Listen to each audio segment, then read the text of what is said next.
निर्माण आईएएस के YouTube channel पर मैं नवीन प्रताप तंवर आप सभी का स्वागत करता हूं। तो आइए शुरू करते हैं आज के हमारे करंट अफेयर पर आधारित एमसीक्यूज।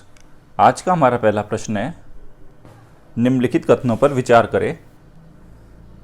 साइबर कोऑर्डिनेशन सेंटर अर्थात साइकोड पोर्टल की शुरुआत वर्ष 2018 में कानून प्रवर्तन एजेंसियों के बीच साइबर अपराध से लड़ने में समन्वय बढ़ाने के लिए की गई। दूसरा, सर्ट इन जो गृह मंत्रालय के अधीन कार्य करता है का प्राथमिक कार्य साइबर सुरक्षा जागरूकता बढ़ाना एवं तकनीकी सहायता देना है। अब आपको बताना है कि इन दोनों कथनों में से कौन सा कथन सही है और ऑप्शन ए, बी, सी या डी में से सही उत्तर क्या होगा।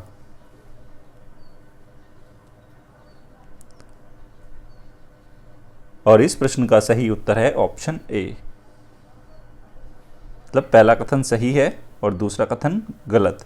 तो याद रखना, साइबर कोऑर्डिनेशन सेंटर अर्थात साइकोड पोर्टल की शुरुआत वर्ष 2018 में की गई। और क्यों की गई कि जितने भी हमारी लॉ एनफोर्समेंट एजेंसीज है उनके बीच में साइबर अपराध से लड़ने के लिए कोऑर्डिनेशन को बढ़ाया जा सके। ठीक है, अब ये सेकंड स्टेटमेंट क्यों रॉन्ग है इसको देखते हैं। इसमें लिखा है सर्ट इन जो गृह मंत्रालय के अधीन बताया गया, जबकि गृह मंत्रालय के अधीन नहीं होती स्टूडेंट। सर्ट इन मैं आपको बता देता हूं कौन से मंत्रालय के अधीन है। ये है ministry of electronics, ministry of electronics and information technology. ये बात आप याद रखना। ठीक है, उसके साथ ही मैं आपको बता देता हूं जो सर्ट इन है, जैसे कि आपको मैं पहले भी सर्ट इन पे क्वेश्चन बना चुका हूं। सर्ट इन की फुल फॉर्म आपको पता होनी चाहिए। ये है Indian computer emergency response team. ठीक है, चलते हैं अपने इस प्रश्न के आधार पे। देखिए, आज के पीआईबी में प्रकाशित खबर है कि गृह मंत्रालय ने जूम मीटिंग प्लेटफॉर्म के सुरक्षित उपयोग पर परामर्श जारी किया। जैसा कि स्टूडेंट आप जानते हो, इन दिनों लॉकडाउन के चलते ज़्यादा से ज़्यादा जो मीटिंग हो रही है, कॉन्फ्रेंसेस हो रही है, उसके लिए जूम ऐप का इस्तेमाल किया जा रहा है। लेकिन इस जूम ऐप के लेके अभी होम मिनिस्ट्री ने परामर्श जारी किया है। वो परामर्श क्या है ये देखिए। गृह मंत्रालय के तहत साइबर कोऑर्डिनेशन सेंटर साइकोड, देखो ये साइकोड फर्स्ट स्टेटमेंट में था, ने निजी व्यक्तियों द्वारा जूम मीटिंग के प्लेटफॉर्म के सुरक्षित उपयोग पर परामर्श जारी किया है। और कहा गया है कि प्लेटफॉर्म सरकारी अधिकारियों कर्मचारियों द्वारा आधिकारिक उद्देश्य हेतु उपयोग के लिए नहीं है। इसको लेके कुछ प्राइवेसी और इसको लेके कुछ साइबर थ्रेट्स के कंसर्न्स है, जिसको लेके गृह मंत्रालय ने क्या किया है, जूम मीटिंग प्लेटफॉर्म के बारे में एक अभी परामर्श जारी किया है। तो आप ध्यान रखना इसको। अगला प्रश्न देखिए, और ये इंपॉर्टेंट नोट कर लेना, इस टाइप के क्वेश्चन आ सकते हैं। देखिए प्रश्न क्या है, निम्नलिखित भारतीय राज्यों की भूटान के साथ सीमा लंबाई का बढ़ता क्रम बताना है। मतलब सबसे कम किस राज्य की सीमा लगती है, फिर उससे ज़्यादा, फिर उससे ज़्यादा, फिर सबसे ज़्यादा। और वो है पश्चिम बंगाल, सिक्किम, अरुणाचल प्रदेश और असम। अब आप बताइए कि ऑप्शन ए, बी, सी या डी में से सही उत्तर क्या होगा। और इस प्रश्न का सही उत्तर है ऑप्शन बी। ऑप्शन बी का मतलब क्या है, सबसे कम सीमा किसकी लग रही है, सिक्किम की। ये याद रखेंगे हम। उसके बाद सिक्किम के बाद क्या है दिखाया है यहाँ पे, पश्चिम बंगाल।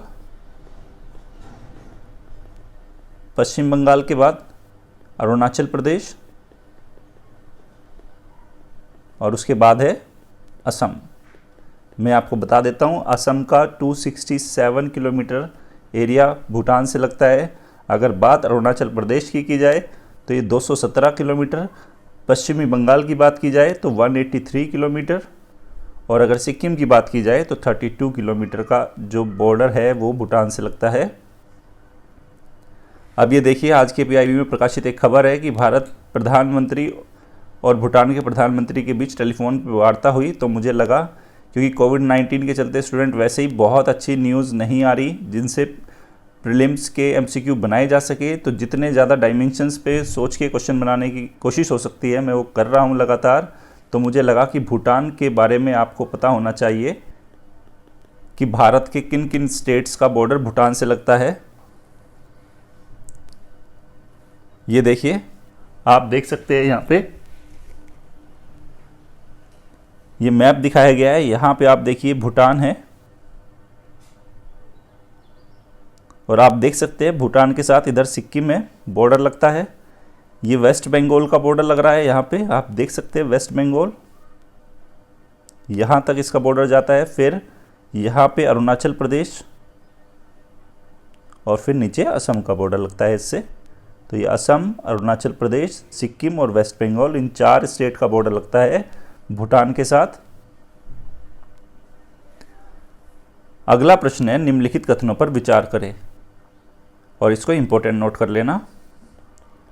मृत सागर एक खारे पानी की झील है जिसके पूर्व में इजराइल एवं पश्चिम में जॉर्डन है। दूसरा, जॉर्डन की सीमा इराक, सऊदी अरब, सीरिया एवं इजराइल से लगती है। अब आपको बताना है इन दोनों कथनों में से कौन सा कथन सही है और ऑप्शन ए, बी, सी या डी में से सही उत्तर क्या होगा। उम्मीद कर रहा हूं कि आप सब लोग इसका सही जवाब देंगे और इस प्रश्न का जो सही उत्तर है वो है ऑप्शन बी। ऑप्शन बी का मतलब पहला स्टेटमेंट रॉन्ग हुआ और सेकंड करेक्ट। पहला रॉन्ग क्यों हुआ? देखो, इसने बोला है कि डेड सी एक खारे पानी की झील है, बिल्कुल सही है। अगर आप मुझे लिख के बता सकते हैं तो बताना कि यहाँ की लवणता की मात्रा क्या है डेड सी में। एनसीईआरटी में लिखा हुआ है, आपने पढ़ा होगा तो ज़रूर बता पाओगे। फर्स्ट हाफ पार्ट सही है, लेकिन जो सेकंड में लिखा है कि इसके पूर्व में इजराइल और पश्चिम में जॉर्डन है, नहीं स्टूडेंट। अगर ये डेड सी है, मान लिया जाए ये मृत सागर है, तो जॉर्डन इसके पूर्व में है और इजराइल इसके पश्चिम में। तो ये उल्टा लिखा हुआ है, इसलिए पहला स्टेटमेंट रॉन्ग। दूसरा है कि जॉर्डन की सीमा इराक से, सऊदी अरब से, सीरिया और इजराइल से लगती है, बिल्कुल लगती है, ये बात बिल्कुल सही है। अब ये देख सकते हैं आप, ये डेड सी है, ये डेड सी है। इसके पूर्व में क्या है? जॉर्डन। इसके पश्चिम में आप देख सकते हैं जेरूसलम है और ये वेस्ट बैंक है। ठीक है, तो याद रखना इस बात को। फिर बात क्योंकि जॉर्डन की गई थी, ये जॉर्डन है। आप देख सकते हैं जॉर्डन का बॉर्डर कहाँ से लगता है? सीरिया से लगता है, इधर इराक से लगता है, इधर इजराइल से लगता है और इधर सऊदी अरब से लगता है। ठीक है, ये चारों मैंने पूछे थे तो ये बिल्कुल सही है। ठीक है, ये देख लीजिए यहाँ पे रेड सी है। आपको एक होमवर्क दे रहा हूँ मैं, जो यहाँ ये मैंने क्वेश्चन मार्क लगाया है, इस जो लोकेशन को क्या किस नाम से जाना जाता है, ध्यान रखना। यहाँ किस नाम से जानी जाती है ये लोकेशन, आप बताएंगे मुझे।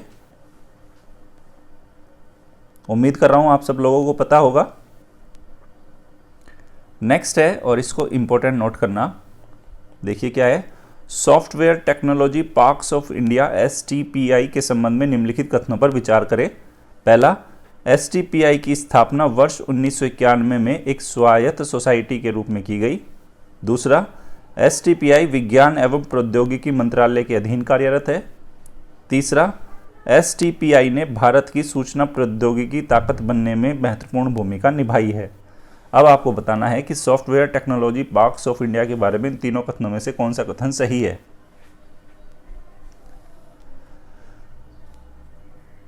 और इस प्रश्न का सही उत्तर है ऑप्शन सी। ऑप्शन सी का मतलब क्या हुआ? स्टेटमेंट 1 करेक्ट है, 3 करेक्ट है, 2 रॉन्ग है। तो पहला स्टेटमेंट बिल्कुल सही है कि 1991 में एक ऑटोनोमस सोसाइटी के रूप में इसको एस्टेब्लिश किया गया, लेकिन विज्ञान और प्रौद्योगिकी मंत्रालय के अधीन कार्य नहीं करता। ये करता है इलेक्ट्रॉनिक्स एवं सूचना प्रौद्योगिकी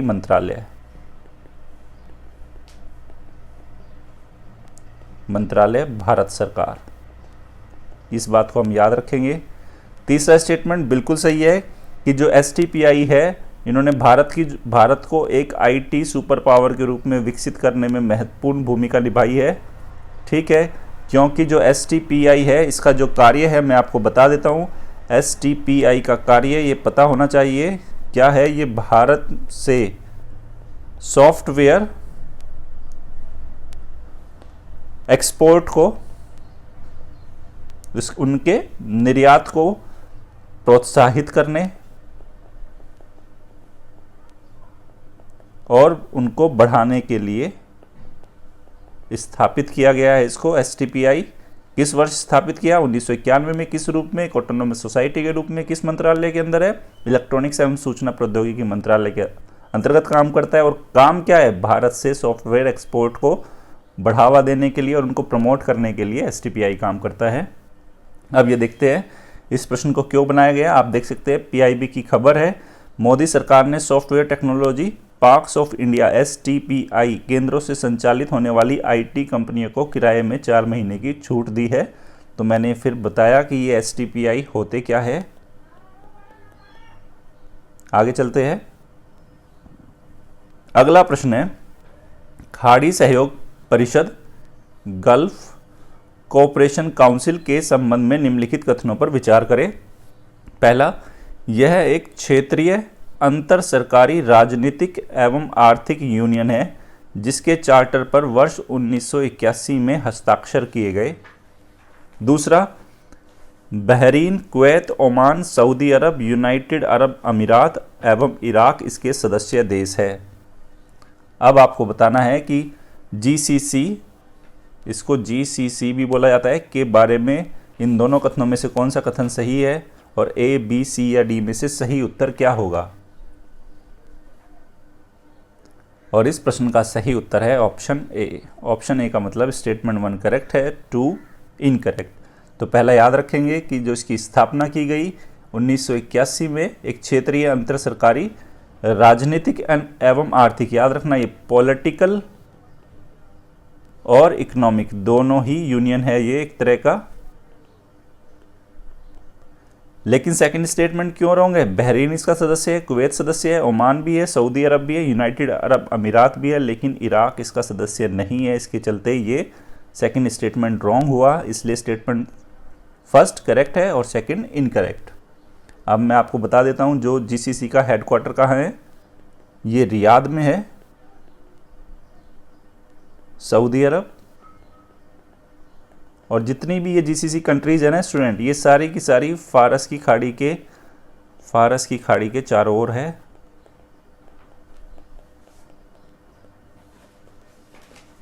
ठीक, ये देखिए आज के द हिंदू में प्रकाशित खबर है कि across the Gulf India must do all it can do to help the migrants workers stranded in West Asia. ये देखिए क्या लिखा है यहाँ पे, around 8 million people in the Gulf Cooperation Council countries constitute a unique cohort among Indian diaspora communities around the world।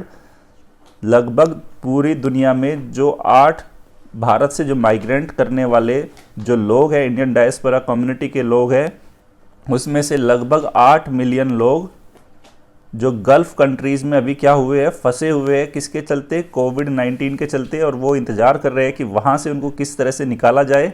सरकार से, भारत सरकार से अपील कर रहे हैं।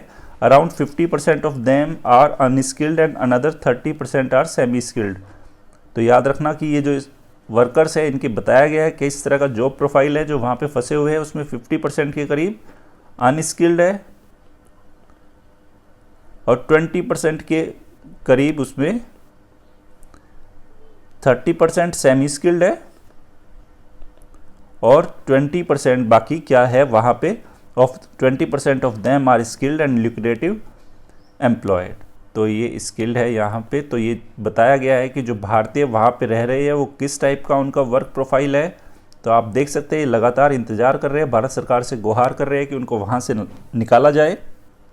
तो इसी के चलते GCC गल्फ कोऑपरेशन काउंसिल पे मैंने आपसे क्वेश्चन पूछा। अगला क्वेश्चन है और इसको वेरी इंपॉर्टेंट नोट कर लेना। क्वेश्चन क्या है? फ्यूल सेल के संबंध में निम्नलिखित कथनों पर विचार करें। फ्यूल सेल हाइड्रोजन एवं ऑक्सीजन के बीच रासायनिक अभिक्रिया के द्वारा विद्युत ऊर्जा उत्पन्न करता है। दूसरा, फ्यूल सेल में रासायनिक अभिक्रिया के जरिए जल एवं ऊष्मा उत्पन्न होती है। तीसरा, फ्यूल सेल डायरेक्ट करंट अर्थात डीसी उत्पन्न करती है। आपको बताना है कि फ्यूल सेल के बारे में इन तीनों कथनों में से कौन सा कथन सही है। और इस प्रश्न का सही उत्तर है ऑप्शन डी। ऑप्शन डी का मतलब देखो क्या हुआ, स्टेटमेंट 1 भी करेक्ट, 2 भी करेक्ट और 3 भी करेक्ट। तो याद रखना इसमें हाइड्रोजन और ऑक्सीजन के बीच केमिकल रिएक्शन के चलते यहाँ पे इलेक्ट्रिक जो एनर्जी है वो उत्पन्न होती है, प्रोड्यूस होती है। सेकंड, फ्यूल सेल में रासायनिक अभिक्रिया के जरिए जल और ऊष्मा उत्पन्न होती है। बिल्कुल सही बात है, ये याद रखना, ये इस तरह के स्टेटमेंट आ जाते हैं पीटी में। तीसरा, इससे जो उत्पन्न होने वाला जो करंट है वो डायरेक्ट करंट होता है, ये भी हमें याद रखना है। अब ये देखिए आज के द हिंदू में प्रकाशित एक खबर है, पुराने इसमें फ्रॉम द आर्काइव में से है कि what went wrong with Apollo 13। Apollo 13 के बारे में बताया गया है कि उसके साथ क्या गड़बड़ हुई थी। तब यहाँ पे फ्यूल सेल टेक्नोलॉजी का चर्चा किया गया है कि इसमें बताया गया कि it manufacture electric energy by chemical reaction between hydrogen and oxygen. यहीं से मैंने एक स्टेटमेंट लिया, उसके बाद सेकेंड स्टेटमेंट भी यहीं से लिया, these reaction simultaneously produce water and heat. इनसे क्या उत्पन्न होता है, जल और ऊष्मा उत्पन्न होती है। ध्यान रखना स्टूडेंट, फ्यूल सेल टेक्नोलॉजी एक महत्वपूर्ण टेक्नोलॉजी है जिस पे यूपीएससी क्वेश्चन कभी भी पूछ सकता है। और आप मुझे बताना कि फ्यूल सेल के टेक्नोलॉजी के डेवलपमेंट के सामने सबसे बड़ा चैलेंज क्या है। यूपीएससी एस्पायरेंट होने के नाते आपको ज़रूर पता होना चाहिए और आप मुझे कमेंट सेक्शन में लिख के बताना कि चैलेंज क्या है और इनके साथ डिसएडवांटेज क्या है इस टेक्नोलॉजी का। ये दोनों चीज़ आप मुझे कमेंट सेक्शन में लिख के बताएंगे। अगला प्रश्न है, ट्रिमेरेसूरस सालाजार जो हाल ही में समाचारों में अत्यधिक चर्चा में रहा का संबंध निम्नलिखित किस राज्य से है। अरुणाचल प्रदेश, केरल, आंध्र प्रदेश और सिक्किम। सोच समझ के जवाब देना आप। और इस प्रश्न का सही उत्तर है ऑप्शन ए, अरुणाचल प्रदेश। देखते हैं क्या है। आज के द हिंदू में प्रकाशित एक खबर है, आप देख सकते हैं, ट्रिमेरेसूरस सालाजार। ये देखिए, ये एक स्नेक की क्या है, प्रजाति है। Pit viper in Arunachal has Harry Potter link. तो याद रखना ये स्नेक की एक प्रजाति है जो कहाँ पे पाई गई है, फाउंड इन अरुणाचल प्रदेश। तो इसको याद रखेंगे हम, अरुणाचल प्रदेश।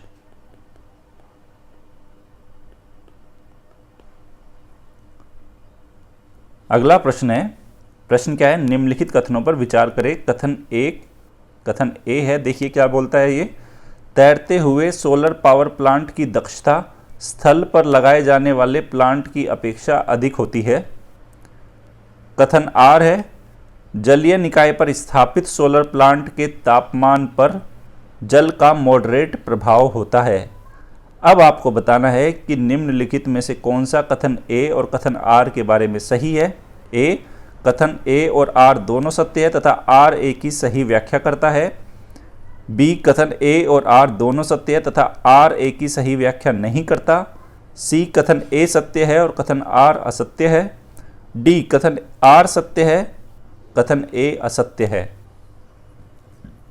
अब आप बताइए कि ए, बी, सी या डी में से सही उत्तर क्या होगा।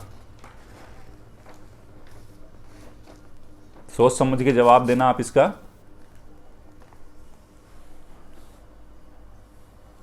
और इस प्रश्न का सही उत्तर है ऑप्शन ए, कथन ए और आर दोनों सत्य है और आर ए की सही व्याख्या करता है। तो याद रखना स्टूडेंट, पहला स्टेटमेंट बिल्कुल सही है कि जो कथन ए है कि तैरते हुए सोलर पावर प्लांट की दक्षता स्थल पर लगाए जाने वाले सोलर पावर प्लांट की अपेक्षा अधिक होता है। क्यों? तो इसके कारण के रूप में बताया गया है ये कथन कि जलीय निकाय पर स्थापित सोलर प्लांट के तापमान पर जल का मॉडरेट प्रभाव पड़ता है। तो इसलिए याद रखना इस चीज को। आज का हमारा अभ्यास प्रश्न है, ध्यान से पढ़ना इसको, संरक्षणवाद, प्रोटेक्शनिज्म, जो अक्सर समाचारों में आप सुनने को देखने को मिलता है, के संदर्भ में निम्नलिखित कथनों पर विचार करें। पर्यावरण मानक, खाद्य सुरक्षा, वीज़ा नीतियाँ, अंतर्राष्ट्रीय पेटेंट प्रणालियाँ और विनिमय दरें। अब आपको बताना है कि उपरोक्त में से किसे संरक्षणवाद के रूप में अपनाया जाता है, मतलब प्रोटेक्शनिज्म की नीति के रूप में इनमें से किसको इस्तेमाल किया जाता है? यहाँ पे थोड़ा टाइपिंग एरर है स्टूडेंट, ये भी ठीक कर लेना, प्रोटेक्शनिज्म है ये। और आप मुझे कमेंट सेक्शन में लिख के बताना कि ऑप्शन ए, बी, सी या डी में से संरक्षणवाद के बारे में कौन सा सही है। सोच समझ के जवाब देना। काफ़ी डिफरेंट टाइप का मैंने क्वेश्चन बनाया है और हो सकता है यूपीएससी प्रीलिम्स में इस टाइप के क्वेश्चन पूछे जाने की पूरी संभावनाएं रहती है। अब ये देखिए, कल मैंने आपसे एक प्रश्न पूछा था, 16 अप्रैल का अभ्यास प्रश्न था कि तटीय विनिमय क्षेत्र अर्थात CRZ 2019 के विषय में निम्नलिखित कथनों पर विचार करें कि CRZ 2019 को वन्य जीव संरक्षण अधिनियम 1972 के अधीन अधिसूचित किया गया। बिल्कुल नहीं, इनको एनवायरनमेंट प्रोटेक्शन एक्ट, पर्यावरण संरक्षण अधिनियम 1986 के अधीन इनको अधिसूचित किया गया था। इसलिए स्टेटमेंट 1 रॉन्ग हुआ, जिसके चलते ए ऑप्शन गलत हुआ और डी ऑप्शन गलत हुआ। अब बी दूसरे स्टेटमेंट पे चलते हैं। इन नियमों में CRZ थर्ड के लिए 2 अलग अलग श्रेणियां निर्धारित की गई। बिल्कुल डेफिनेटली की गई है स्टूडेंट। मैं आपको बता देता हूं कि जो CRZ जो हमारे 2019 के रूल्स आए हैं, उन्होंने CRZ 2011 को रिप्लेस किया है। एक बात तो हमें ये याद रखनी है। उसके बाद इन्होंने CRZ की जो 4 कैटेगरी बताई है, CRZ first, CRZ second, CRZ third और CRZ फोर्थ। ठीक, अब इसमें जो CRZ थर्ड है, इसकी 2 कैटेगरी है, A और B। तो इसलिए सेकंड स्टेटमेंट भी क्या होगा? बिल्कुल सही हुआ कि CRZ के लिए 2 अलग श्रेणियां बनाई गई है, A और B 3 के लिए। अब तीसरा देखते हैं, नियमों में विभिन्न परियोजनाओं के अनुमोदन की शक्तियां राज्यों के स्तर पर भी प्रदान की गई है। बिल्कुल प्रदान की गई है। मैं आपको बता देता हूं, जो CRZ 1, ये लिख देता हूं मैं, CRZ 1 और CRZ 4, इसके तहत तो केंद्र सरकार को शक्तियां मिली है, केंद्र सरकार को शक्तियां प्राप्त है यहां पे। और अगर बात की जाए CRZ second and CRZ third, यहां पे जो शक्तियां है वो राज्य सरकारों को दी गई है। और मैं उम्मीद करूंगा कि आप CRZ बहुत अच्छे से पढ़ना, और अगर संभव हुआ तो मैं बहुत जल्द इस पे एक वीडियो भी लेके आऊँगा आपके सामने CRZ पे, ताकि आपको इसको समझने में किसी भी तरह की कोई परेशानी ना हो। निर्माण IAS की daily current affair based MCQ की आज की सीरीज़ यहीं समाप्त होती है। अगर आपको ये सीरीज़ पसंद आई है तो हमारे YouTube चैनल को लाइक कीजिए, शेयर कीजिए और सब्सक्राइब कीजिए। धन्यवाद।